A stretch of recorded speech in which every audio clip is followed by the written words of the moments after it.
지금 검찰이 벌이고 있는 야당 수사는 정치 수사입니다. 야당에 대한 수사는 나치의 홀로코스트에 가장 성실하게 복무한 것이 판검사들입니다. 유대인 탄압은 법률에 따라서 자행이 되었습니다. 법을 따라서 판검사들이 나치에 복무를 했습니다. 부디 그 법원이라도 이 법기술자 검찰이 자행하는 정치 행위에 동조하시지 말고 민주주의를 무너뜨리는데 민주주의를 지켜주시기를 부탁을 드립니다. 윤준 서울고법원장님께 질문하겠습니다. 2023년 12월 19일 윤석열 검찰총장 징계 처분 취소 소송 항소심 판결이 있었습니다. 아십니까? 예.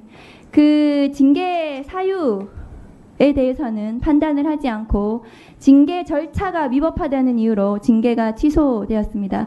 혹시 판결문 읽어보셨습니까? 판결문은 안 읽어보고 요약된 요지만 읽어봤습니다. 네, 그 당시의 징계 사유는 주요 재판부에 대한 판사 사찰 관련 채널A 사건 수사방해 감찰방해 부분이 에 대한 그 중대 비위에 대해서 1심 법원에서는 면직 이상의 중대 비위에 해당한다는 처분이 정당하다는 판결을 했음에도 불구하고 항소심에서는 취소가 되었습니다. 그 2심에서 징계 사유에 대해서 판단하시지 않은 것은 형식적인 부분에 대해서 취소를 하시면서 실체 판단은 안 하신 것 같긴 하지만 차마 판사 사찰 부분에 대해서 정당하다고 판단하시지 못한 것이 아닌가 저는 그렇게 생각합니다. 화면 좀 띄워주시겠어요? 검사징계법은 법무부 장관이 위원장이고 법무부 장관이 검찰총장에 대해서 징계 청구를 할 수가 있습니다. 위원장은 위원회 업무를 총괄하고 회의를 소집하고 의장이 됩니다. 그런데 지금 항소심 재판부에서는 다음 거 보여주세요. 검사징계법 17조에 징계를 청구한 사람 법무부 장관은 사건 심의에 관여하지 못한다. 그런데 당시 추미애 법무부 장관은 1차 심의기일을 지정 변경하거나 징계위원을 신규 위촉해 징계위원장 직무대리로 지정한 행위 이것이 심의에 관여한 것이다. 그래서 이 징계 절차는 위법하다 이렇게 판단했습니다. 심의에 관여하지 못한다. 이것이 위법이다라고 판단했습니다. 저는 저 판단을 도저히 받아들일 수가 없습니다. 도저히 이해가 되지 않습니다. 제가 한글 사전을 찾아봤습니다. 심의가 무엇인지. 존경하는 서울고법원장님, 심의가 한글 뜻으로 무엇이라고 생각하십니까? 방금 잠깐 사전적인 용어가 나왔는데 네. 봤습니다. 심의는 다음 거 보여주세요. 심사하고 토의한다. 예, 심사하고 토의한다입니다. 법무부 장관이 심의 기일을 지정하고 변경하고 징계위원을 신규 위촉하고 징계위원장 직무대리로 지정한 것이 저는 심의라고 본 법원의 판단을 도저히 이해를 하지 못하겠습니다. 저것이 어떻게 관여한 것입니까? 이 판단이 맞는 것인지 법원에서 저는 숙고하셔야 된다고 생각합니다.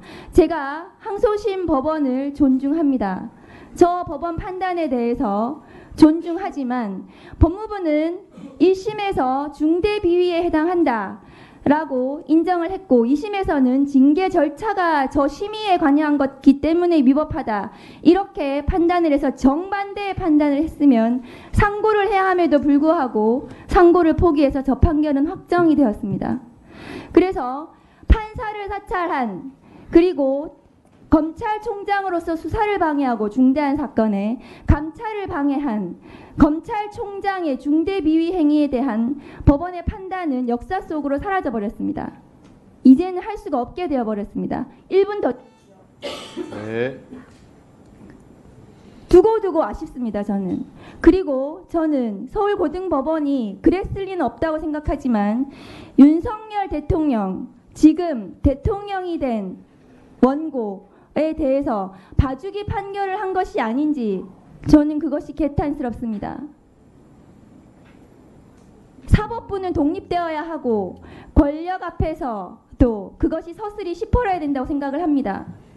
그리고 어떻게 판사를 사찰하고 그 문건을 전달하게 한 검찰총장, 사법부에 대한 예의가 조금 더 없는 총장, 그리고 중대한 범죄, 자신의 측근에 대한 수사를 방해하고, 그리고 검찰총장으로서 내부 비위에 대해서 엄정해야 되는, 그런데 감찰을 방해한 검찰총장의 비위를 저렇게 그냥 그 덮어둘 수 있는 그런 판결이 내려졌는지 정말 저는 잘 모르겠습니다. 저 서울고법 판결에 대해서 법원장님께서 읽어보시고 한번 고민해 보셨으면 좋겠습니다. 자, 그럼 지금부터 주목해주세요. 구독자분들을 위해 이벤트를 준비했습니다. 뉴스만 잘 챙겨보셔도 돈을 벌 수 있다고 말씀드렸는데요. 저희 채널을 보시면 다양한 경제 이슈들을 보셨을 때 어떤 생각이 드십니까? 그냥 뉴스만 보고 끝내는지, 아니면 이 뉴스를 어떻게 이용할 수 있는지, 이 부분을 고민하고 계시는지를 저는 되물어보고 싶습니다. 제가 지난해부터 여러분들께 뭐라고 말씀드렸습니까? 정치권, 글로벌 이슈 맞물려서 폭등하는 이슈를 관심 가지셔야 된다. 투자, 생각을 해보셔야 된다. 이렇게 말씀드렸습니다. 이런 썸네일 뉴스를 많이 보셨을 텐데요. 뉴스를 보셨을 때 부자들은 어떻게 생각한다고 했는지 기억나세요? 이슈를 투자 수단으로 어떻게 이용할 건지, 어떤 주식이 좋을지, 어디에 투자해야 돈이 자연스럽게 몰리는지 생각해야 된다고 말씀드렸죠. 그 이유가 뭐냐면 부자들이 이슈를 봤을 때는 이슈가 곧 돈으로 이어지고 그 이슈가 나에게 돈을 벌어준다는 경험적 확신이 있기 때문에 부자들은 항상 국내, 국외 이슈를 관심 있게 챙겨본다고 말씀드렸습니다. 이번에도 마찬가지입니다. 제가 지난번에 시청자분들과 함께하는 주식으로 수익 내기 이벤트를 진행했었는데요. 당연히 100% 무료로 진행을 했고, 여기 보시면 아시겠지만 제가 지난번에도 저한테 구독이라는 문자를 보내주신 모든 시청자분들께 이렇게 자신있게 추천드렸습니다. 이번에도 2,000분 이상 알아가셨는데 한 달 동안 어떻게 됐을까요? 네, 말씀드린 대로 특정 시기 폭발적으로 오르면서 2배 가까이 큰 수익이 나와줬습니다. 구독자분들도 보고 계실 텐데 다시 한번 축하드립니다.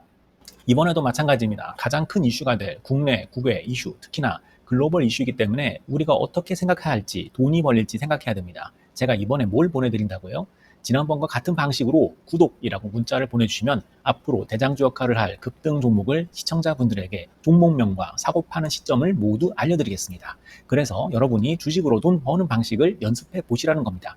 저희 채널을 구독해 주시는 분은 문자로 구독이라고 보내주시면 무료 추천 종목과 종목 분석 리포트를 공유받으며 우량주, 급등주 종목을 매도, 매수 시점을 정확히 잡아드리겠습니다. 시간은 심야 시간도 가능하며 언제든 문자로 남겨주시기 바랍니다. 종목은 10명의 전문가가 합의한 단 하나의 최종 종목이 나갑니다. 처음 받아보시는 분은 발송드린 종목을 바로 매수하시기보단 어떤 종목인지, 종목의 수익률은 어떤지 일주일 지켜보시고 매수하시기 바랍니다. 이 모든 이벤트는 무료이며 문자 한 번에 작은 변화가 기회로 변해 큰 수익으로 이어질 수 있는 놀라운 과정을 저희가 함께 하겠습니다. 그래서 지금 이 영상을 보시는 시청자분들 중에 나도 이번 종목이 좀 궁금하다 하시는 분들은요, 누구나 상관없이, 그리고 어느 시간대나 상관없이 부담 없이 010-2560-9514번으로 구독이라는 문자 보내주시면 제가 이번에도 똑같이 무료 추천 급등주 문자를 보내드리겠습니다. 이해되시겠죠? 제 번호 010-2560-9514로 구독이라는 문자 보내주시면 여러분들이 직접 이슈를 통해서 돈 버는 연습을 해보실 수 있는 것이고, 제가 돈을 받는 것도 아니고 투자를 대신해 드리는 것도 아니기 때문에 부담 없이 신청해 주시면 되는 겁니다. 그리고 수익이 나면 저는 다른 것은 바라지 않습니다. 제 채널에 구독, 좋아요 한번 눌러주세요. 감사합니다.